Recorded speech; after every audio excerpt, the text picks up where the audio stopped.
Hi guys, soya pepper fry எப்படி செய்யுதுன்னு பார்க்கலாமா? சோயா பீன்ஸை சுடுதண்ணியில் ஒரு 5 நிமிஷம் ஊற வச்சுக்கலாம். 5 நிமிஷம் கழிச்சு அது தண்ணியெலாம் புழிஞ்சு வேறு பவுலுக்கு மாற்றி வச்சுருங்க. இப்போ பெப்பர் ஃப்ரைக்கு தேவையான மசாலா ரெடி பண்ணிக்கலாம். 1 ஸ்பூன் ஜீரகம், 1 ஸ்பூன் மிளகு, 1 ஸ்பூன் சோம்பு, 1/2 ஸ்பூன் கசகசா சேர்த்துட்டு ஒரு நிமிஷம் போல் நல்லா வதக்கி விடுங்க. இதை மிக்ஸி ஜாரில் போட்டு அரைச்சி எடுத்துக்கலாம். கடாயில் 3 ஸ்பூன் அளவுக்கு எண்ணெய் ஊற்றிக்குங்க. ஒரு பிரியாணி இலை, 2 கிராம்பு, 1 பட்டை, கல்பாசி, மராத்தி மொக்கு 1 சேர்த்துக்கலாம்.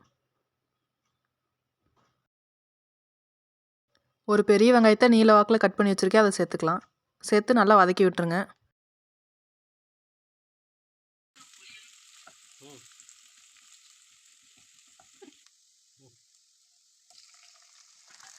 சின்ன தக்காளியாக 1 சேர்த்துருக்கேன், அதையும் சேர்த்து நல்லா வதக்கி விட்டுறலாம்.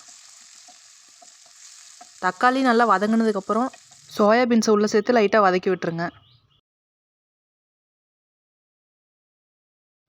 தேவையான மசாலா சேர்த்துக்கலாம். 1 ஸ்பூன் தனியாத்தூள், 1 ஸ்பூன் கரம் மசாலா, 1/4 டீஸ்பூன் மஞ்சத்தூள், 1/2 டீஸ்பூன் அளவுக்கு குழம்பு மிளகாத்தூள், தேவையான அளவுக்கு உப்பு சேர்த்து நல்லா மிக்ஸ் பண்ணி விட்டுருங்க.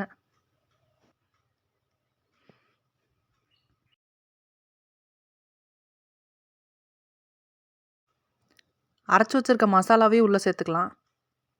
சேர்த்துட்டு நல்லா வதக்கி விட்டுருங்க.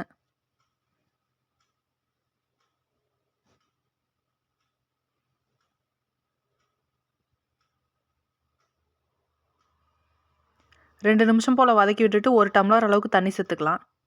லைட்டாக மிக்ஸ் பண்ணி விட்டுட்டு மூடி போட்டு மூடி வச்சுருங்க ஒரு 5 நிமிஷத்துக்கு.